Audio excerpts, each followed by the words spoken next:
Orthodox Survival Course by Father Seraphim and Fr Podmoshensky. Lecture 10. New Religion.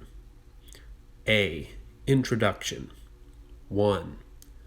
Having seen the outward progress of the revolution of modern times, now we turn to deeper spiritual philosophical causes of it.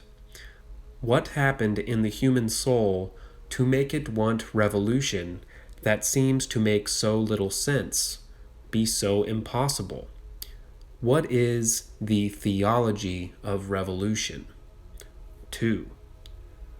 End of 18th century is end of old order, age of stability, human institutions and art, and culture based on at least a remnant of Christianity and Christian feeling. Outbreak of revolution coincides with the end of civilization. For 200 years we have been in a new age, a seeking for a new order. B. Crisis of knowledge. End of rationalism. 1.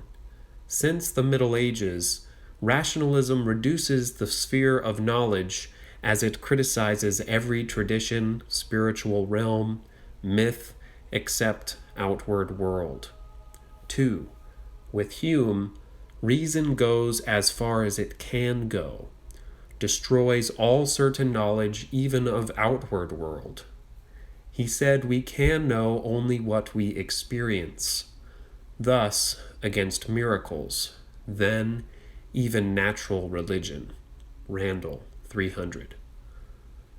That the divinity may be possibly endowed with attributes which we have never seen exerted, may be governed by principles of action which we cannot discover to be satisfied, all this will freely be allowed.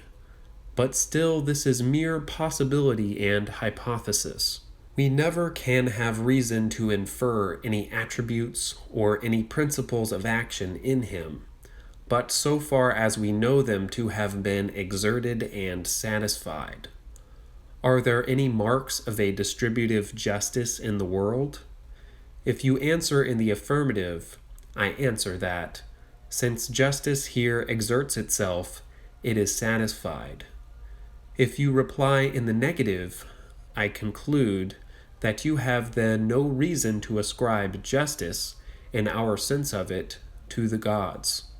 If you hold a medium between affirmation and negation by saying that the justice of the gods at present exerts itself in part, but not in its full extent, I answer that you have no reason to give it particular extent, but only so far as you see it at present exert itself. No argument for the existence of God. 301. Randall, page 310. Having thus disposed of the rational basis for faith in the moral governance of the world, Hume went on, in his dialogues, to show that there could not be even any argument for the existence of an all-wise and all-good Creator. There is no necessity of the universe having had a first cause. It is as easy to conceive of it as self-existent and eternal as to assume an eternal cause with those qualities. There is no analogy between an object in the world, like a watch, and the entire world. We have seen watches made, but not worlds. Order may be as natural as chaos, and hence harmony and universal law need no further reason for their existence, other than that we find them to obtain. From a finite world as effect we could assume at the most only a finite cause. If the universe did indeed have an author, he may have been an incompetent workman, or he may have long since died after completing his work, or he may have been a male and a female god, or a great number of gods. He may have been entirely good, or entirely evil, or both, or neither, probably the last. Holbach went further, Materialism 302. Is it not more natural and more intelligible to derive everything which exists from the bosom of matter, whose existence is demonstrated by every one of our senses, whose effects we each instant experience, which we see acting, moving, communicating motion and generation ceaselessly, than to attribute the formation of things to an unknown force, to a spiritual being which cannot develop from its nature what it is not itself, and which, by the spiritual essence attributed to it, is incapable of doing anything and of setting anything in motion. 3. But Hume goes further, undermines even knowledge of facts.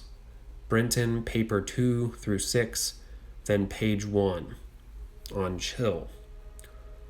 Man has two sorts of perceptions, distinguishable by their varying liveliness and forcibleness, and there are two sorts of knowledge which correspond to them. On the one hand, there is immediate sensation, present experience, what he calls impressions. From these we obtain knowledge of matters of fact. Then there are our less lively impressions, our ideas, from which we come to know the relations of ideas. Our ideas are without exception derived from our impressions, and the only power of our minds is in compounding, transposing, augmenting, or diminishing the materials afforded us by the senses and experience. Our ideas, then, are more feeble, decidedly secondary, certainly not a source of knowledge in the practical affairs of ethics, politics, economics, which in a secular outlook, such as that prevailing in the 18th century, are the principal concerns of man. No more, of course, can they tell us anything about God or any other such transcendental object beyond the experience of man. Knowledge of the relations of ideas tells us only about those ideas, not about the primary impressions from which they are derived. Knowledge here is certain because it is subjective. If we examine the way in which our mind works, we can discover how it orders and relate the ideas presented to it. But the subjective working of our mind has nothing to do with that external reality which we seek most of all to know. Our inquiry, then, into useful knowledge must have to do exclusively with our impressions. What we can know about the other world deal only with what he called impressions, matters of fact. First of all, we must acknowledge that we cannot know what things are in themselves. We do not have knowledge of the external entities which are presented to our senses, but only of the images of those things. All we can know is what we perceive, and since all external objects must be seen through our senses, all we can know are those objects, not as they are in themselves, but as they are seen through our senses. What we see is not a tree, but only the image of a tree as our sense of sight modifies it in taking it up into its perception. When we back away from it, it is not the tree that becomes smaller, but the perception of it in our minds. And when we press our eyeballs in a certain way, it is not the tree that becomes double, but the image of it, which is all we can know of it. So, to begin with, we must realize that even our knowledge of matters of fact has a great deal of subjectivity in it. But now we must look to see if there's any objectivity at all in our knowledge. The next question we will ask about these impressions is, how do we come to know them? Beyond the evidence of the immediate sense testimony and the memory of this sense testimony, there is only one thing, one relation, which is cause and effect. When confronted with a certain cause, we expect a certain effect. And much of our daily experience is based upon the regularity of this relationship between causes and effects. But here again, if we search for certainty, we are bound to be disappointed. There is no necessary connection between cause and effect. We infer such a connection through experience of constant conjunction of two events. Thus, whenever I put my hand into a flame, I experience pain, but this will not necessarily happen each time I do it, because we have no knowledge that there's a certain connection between these two events. And so he says, the contrary of every matter of fact is still possible, because it can never imply a contradiction, and it is conceived by the mind with the same facility and distinctness as if ever so conformable to reality. That is, it could happen as far as we know, that I put my hand in the flame and it will not experience pain. But how then do we infer this necessary connection between cause and effect? And he says that it's only by custom or habit. All inferences from experience, therefore, are effects of custom, not of reasoning. Custom, then, is the great guide of human life. It is that principle alone which renders our experiences useful to us and makes us expect, for the future, a similar train of events with those which have appeared in the past. But what, then, is left of knowledge and of the certain absolute knowledge which the philosophers of the 18th century thought they had? The answer, according to Hume, nothing whatsoever. Reason is a subjective faculty which has no necessary relation with the facts we seek to know. It is limited to tracing the relations of our ideas, which themselves are already twice removed from reality, and our senses are equally subjective, for they can never know the thing in itself, only an image of it which has in it no element of necessity and certainty. The contrary of every matter of fact is still possible.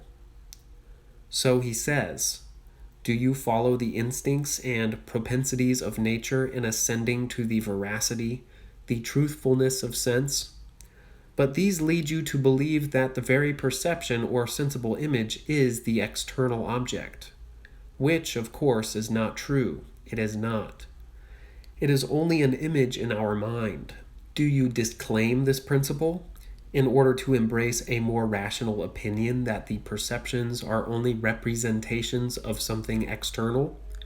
But here you depart from your natural propensities and more obvious sentiments, and still you are not able to satisfy your reason, which can never find any convincing argument from experience to prove that these perceptions are connected with any external objects, and so knowledge is dissolved. And what then is the answer? How do we live according to Hume? And here's his answer. The great subverter of the excess principles of skepticism is action and employment and the occupations of common life.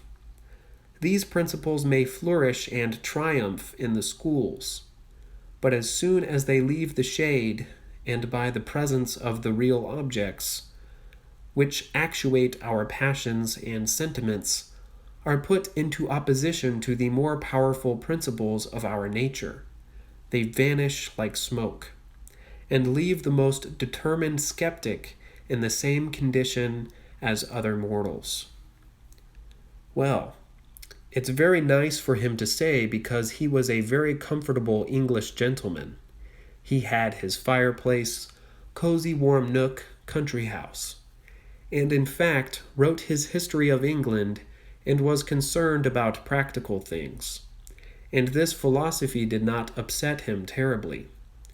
But the poor people who read this and take it seriously and have a real sort of passion to know what they can know, and they believe in reason, for them the whole universe is destroyed.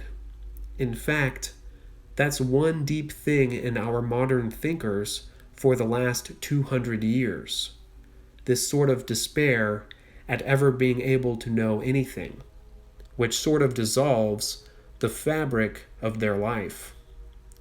You're going to believe in philosophy and sort of start reasoning things through. You want to come to the truth, and you get up against Hume and thinkers like that. From Nietzsche 1980 lecture. This change which occurred between 18th century and, that is, from the time when Hume criticized reality, that reality is not quite as secure as we thought. End of edition. And all of a sudden the whole world sort of dissolves. And the next thing you know, you are wondering, do I exist? Does the world exist? What is what? And you can actually kill yourself if you start thinking like that and take it really seriously. And of course, people have killed themselves over that. Others have overthrown philosophy and gone up to start burning down buildings because that's something real, action. He says action. For him, action means sitting around and smoking his pipe and writing English history. Somebody else, that is, if they don't have that education, that desire, for them, action means revolution, burning things up and killing people. And so, with justice, one of the writers on the philosophy of the Enlightenment has the following to say about Hume. Carl Becker is his name. He wrote a book called The Heavenly City of the 18th Century Philosophers. And this Carl Becker describes all these philosophers and progress and so forth, and then he comes to Hume. And he says when you read Hume, after reading all the other philosophers, it's as though at high noon of the great age of enlightenment, all of a sudden there's a cloud, a chill, some kind of a strange thing comes to you. You begin to wonder what? I thought everything was just fine. It's all sunny and warm. To read Hume's dialogues after having read, with sympathetic understanding, the earnest deists and optimistic philosophers of the early century is to experience a slight chill, a feeling of apprehension. It is as if at high noon of the Enlightenment, at the hour of the siesta when everything seems to be so quiet and secure all about, one were suddenly aware of the short, sharp slipping of the foundations, a faint, far-off tremor running underneath the solid ground of common sense. All of a sudden you feel this chill. There's something cold and dark on the horizon about to come up, because the ideas of Hume destroyed reality. No more is it possible to believe, that is, can we simply accept reality the way it is. Throw God out, and we will have indefinite progress in this world. And Hume destroyed the idea that the world is stable. He said we can never know the world the way it is because cause and effect is only a part of the custom, and there's no law in science. All you have is custom. There's nothing objective or absolute about it. He himself didn't become a prophet of any new religion, but he has left his ideas there. Of course, this would later produce a great earthquake in our own times. There's a lot of now modern academic historians who like the 18th century a lot because it's full of optimism. It was the time of great music, Bach and Handel, and the philosophy was also very optimistic. The poetry was very upbeat, and everything was very positive. There was nothing but good to come from the future, indefinite progress. And so this revolutionary age of the 18th century, preceding the revolution, begins with great optimism, and even the people who make the revolution also begin with great optimism, not realizing that by the end of the century, the most advanced philosophers have just destroyed any possibility for any real knowledge in the external world. And it takes time for deep ideas like that to filter down into the people. But when they do, we'll see it produces disastrous effects. Kant. Now we'll come to the thinker who is, at this very time, the beginning of the revolutionary age, who stands between this old world of rationalistic philosophy, when philosophers still thought they could reason to certain conclusions, even though they kept changing conclusions, and our new age, when all of knowledge becomes uncertain. And this thinker has a very key place because he performed what has been called, the Copernican revolution of philosophy. And his name is Immanuel Kant, who lived from 1724 to 1804. We already saw that the very beginning of modern philosophy with Descartes had begun not with some kind of outward observation or revelation. It already began with some kind of subjectivism. That is, when Descartes said, "I think, therefore I am." This is the first clear idea, and from this he deduces everything else. The outward world, God, and absolutely everything, because if there is something, then the world is real. If there's a real world, then there must be a God who created it. And he has clear, distinct ideas about all these realities and thinks he has a nice, tight, philosophical system. But it all begins with his own observation of himself, which of course shows how far away he is from Christianity, which starts with God who created the world and created us. But since they trust reason as the only faculty which can give us knowledge, they cannot start with God because you do not see God. And so it happens that when these rationalists, particularly Hume, succeed in destroying our knowledge of God, of religion, of the spiritual world, and then even of the material world, what is left? And the answer, what is left, is the same: some kind of self-awareness. And so the last hope that man has, that there is some kind of knowledge, rests in his own awareness of himself. And this is what Kant did. He made a Copernican revolution by saying that it is not the mind which revolves around the world in order to know what it is. It is rather the world which revolves around me, around the mind. We can never know what is out there, the thing in itself, the noumenon, he calls it. But we can only know it as it appears to us. And such categories of reality as space and time are not categories of outward reality, but rather of my mind. That is, I must see them in terms of space and mind. These are the categories which my mind organizes a reality with. And of course, if this is true, there is some kind of knowledge left, not as reality as it is in itself, but reality as it must appear to me because I have that kind of mind. And so, knowledge is possible.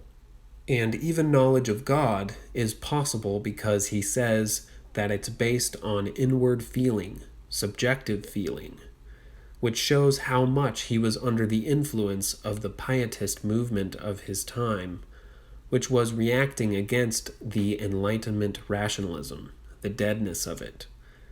But reality in itself is absolutely unknowable. Only what I see is knowable. We have here observations on this by Heinrich Heine, a German Jew who came to France because it was too dangerous in Germany, and wrote this book on religion and philosophy in Germany in 1833 or 4, and got a hold of the feeling behind these thinkers very nicely, and communicated what their meaning is. He was trying to interpret German philosophy to the French, and this is what he has to say about Kant. I am about to speak of a man whose mere name has the might of an exorcism. I speak of Immanuel Kant. It is said that night-wandering spirits are filled with terror at sight of the headman's axe. With what mighty fear, then, must they be stricken when there is held up to them Kant's critique of pure reason? This is the sword that slew deism in Germany. To speak frankly, you French have been tame and moderate compared with us Germans. At most you could but kill a king, and he already lost his head before you guillotined him. For accompaniment to such deeds you must needs cause such a drumming and shrieking and stamping of feet that the whole universe trembled.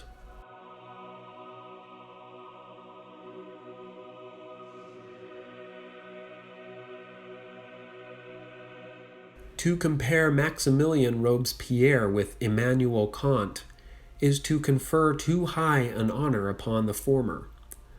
Maximilien Robespierre, the great citizen of the Rue Saint-Honoré, had, it is true, his sudden attacks of destructiveness when it was a question of the monarchy, and his frame was violently convulsed when the fit of regicidal epilepsy was on. But as soon as it came to be a question about the Supreme Being, he wiped the white froth from his lips, washed the blood from his hands, donned his blue Sunday coat with silver buttons, and stuck a nosegay in the bosom of his broad vest. He went to Notre Dame to worship reason and God, and even to burn the image of atheism. The history of Immanuel Kant's life is difficult to portray, for he had neither life nor history. He led a mechanical, regular, almost abstract bachelor existence in a little retired street of Königsberg, an old town on the northeastern frontier of Germany. I do not believe that the great clock of the cathedral performed in a more passionless and methodical manner its daily routine than did its townsman Immanuel Kant. Rising in the morning, coffee drinking, writing, reading lectures, dining, walking, everything had its appointed time, and the neighbors knew that it was exactly 3:30 when Immanuel Kant stepped forth from his house in his gray, tight-fitting coat with his Spanish cane in his hand, and betook himself to the little Linden Avenue, called after him to this day the Philosopher's Walk. Summer and winter he walked up and down it 8 times, and when the weather was dull or heavy clouds prognosticated rain, the townspeople beheld his servant, the old Lampe, trudging anxiously behind him with a big umbrella under his arm, like an image of Providence. What a strange contrast did this man's outward life present to his destructive, world-annihilating thoughts. In sooth, had the citizens of Königsberg had the least presentiment of the full significance of his ideas, they would have felt a far more awful dread at the presence of this man than at the sight of an executioner, who can but kill the body. But the worthy folk saw in him nothing more than a professor of philosophy, and as he passed at his customary hour, they greeted him in a friendly manner and set their watches by him. But though Immanuel Kant, the arch-destroyer in the realm of thought, far surpassed in terrorism Maximilien Robespierre, he had many similarities with the latter, which induce a comparison between the two men. In the first place, we find in both the same inexorable, keen, posyless, sober integrity. We likewise find in both the same talent of suspicion, only that in the one it manifested itself in direction of thought and was called criticism, whilst in the other it was directly against mankind and was styled republican virtue. But both presented in the highest degree the type of the narrow-minded citizen. Nature had destined them for weighing out coffee and sugar, but fate decided that they should weigh out other things, and into the scales of the one it laid a king, into the scales of the other a god, and they both gave the correct weight. Kant proves to us that we know nothing about things as they are in and by themselves, but that we have a knowledge of them only insofar as they are reflected in our minds. Not without reason, therefore, did he compare his philosophy to the method of Copernicus. Formerly, when men conceived the world as standing still, and the sun as revolving around it, astronomical calculations failed to agree accurately. But when Copernicus made the sun stand still, and the earth revolve around it, behold, everything accorded admirably. So formerly reason, like the sun, moved round the universe of phenomena, and sought to throw light upon it. But Kant bade reason, the sun, stand still, and the universe of phenomena now turns round, and is illuminated the moment it comes within the region of the intellectual orb. God, according to Kant, is a noumen. As a result of his argument, this ideal and transcendental being, hitherto called God, is a mere fiction. It has arisen from a natural illusion. Kant shows that we can know nothing regarding this noumen, regarding God, and that all reasonable proof of his existence is impossible. The words of Dante, "Leave all hope behind," may be inscribed over this portion of the Critique of Pure Reason. But in the end, Immanuel Kant relents and shows that he is not merely a great philosopher, but also a good man.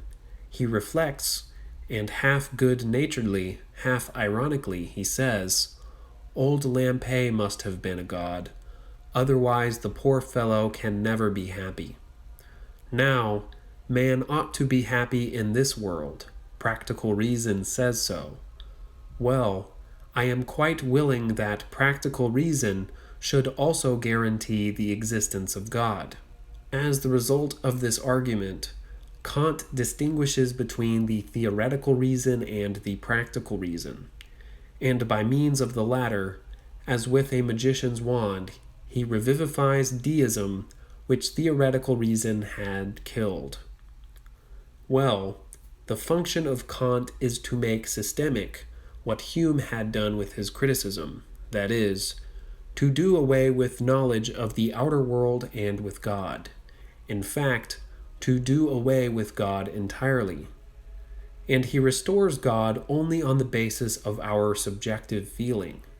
And that is why all the religious movements from this time on have a new character. Because previously the idea of God is something which different people think they know by various kinds of revelations, even when they are wrong, but it's about some being who is out there. From this time on, a new kind of subjectivism enters into philosophy and religious currents. And now we begin to think about, well, later in this century we have new thought, positive thinking, science of the mind, mind over matter, all these things which are to come directly from this philosopher, not because his philosophy itself sort of had direct influence, of course, it did in many places, but because he was expressing what was going through the mind of people at that time. That is, if you accept reason, you must follow him this far that we have no knowledge at all of outward things, and the only knowledge comes through some kind of subjectivism. And as a result of this, the 19th century issues forth in a tremendous outburst of new subjective philosophies. We will look at just one of these, which in itself is not particularly important, but it shows what happens when a philosopher takes seriously what this Kant says. Fichte. This philosopher is Fichte, who lived about the same time as Kant, who died a little bit later. Fichte. This is what Heinrich Heine has to say about him. The question proposed by Fichte is, what grounds have we for assuming that our conceptions of objects correspond with objects external to us? And to this question he offers the solution. All things have reality only in our mind. That idealism pursued to its ultimate consequences should end by denying even the reality of matter, as Fichte did, seemed, to the great mass of the public, to be carrying the joke too far. We Germans grew rather merry over the Fichtean ego. His whole philosophy is concerning the ego and how it makes reality for itself. We grew rather merry over the Fichtean ego, which produced by its mere thinking the whole external world. The laughter of our wits was increased through a misapprehension that became too popular to permit my passing over it in silence. The great mass really supposed that the ego of Fichte was the ego of Johann Gottlieb Fichte, and that this individual ego implied a negation of all other existences. What an impertinence! Exclaimed the worthy folk. This fellow does not believe that we exist. We who are much more corpulent than himself, and who, as burgomasters and bailiffs, are actually his superiors, the ladies inquired. Does he not at least believe in the existence of his wife? And Madame Fichte suffers this. The ego of Fichte, however, is not the individual but the universal ego, the world ego awakened to self-consciousness. The Fichtean process of thought is not the thinking act of an individual, of a certain person called Johann Gottlieb Fichte. It is rather the universal thought manifesting itself to an individual. As we say, it rains, it lightens, and so on. So Fichte ought not to say, I think, but it thinks. The universal world thought thinks in me. In a parallel between the French Revolution and German philosophy, I once compared, more in jest than in earnest, Fichte to Napoleon. But there are, in fact, certain remarkable analogies between them. After the Kantists had accomplished their work of terrorism and destruction, Fichte appeared, as Napoleon appeared after the convention had demolished the whole past by the help of another sort of critique of pure reason. Napoleon and Fichte represent the great inexorable ego for which thought and action are one, and the colossal structures raised by both men testify to a colossal will. But through the boundlessness of this will, their structures soon fall to the ground, and both the theory of knowledge and the empire crumble to pieces and disappear as quickly as they were reared. The empire is now nothing more than a matter of history, but the commotion caused by the emperor in the world has not yet calmed down, and from this commotion our present Europe draws its vitality. It is the same with the philosophy of Fichte. It has completely perished, but men's minds are still agitated by the thoughts that found a voice in Fichte, and the after effect of his teaching is incalculable. Why? Because now this subjectivism has entered into the mainstream of Western thought. Worship of self. From this time on, a person who wished to remain in this mainstream of thought cannot think of anything. He cannot begin with anything but himself.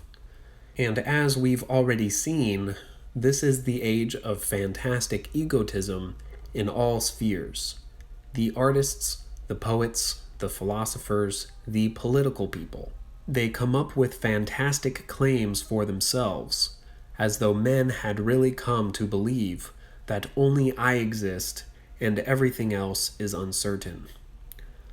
For example, at the end of the century, Gustave Courbet, the painter, could say, "I have no master. My master is myself." There is not, and never has been, any other painter other than myself. And you can talk to any modern painter and he'll tell you very similar things. He's also preoccupied with his own genius, with what he can say. Nothing else exists for him. It's all bound up with his own conception of art and reality. A lot of artists think that way now. They're very proud. And he sort of expressed it in that way. It's in accordance with these ideals of Kant. He was the center of the universe. And so you can say that once God has been dethroned in the 18th century, they look for a new God, and Kant gave the new God. The new God is, student, demonic? Father S. No, well, just myself.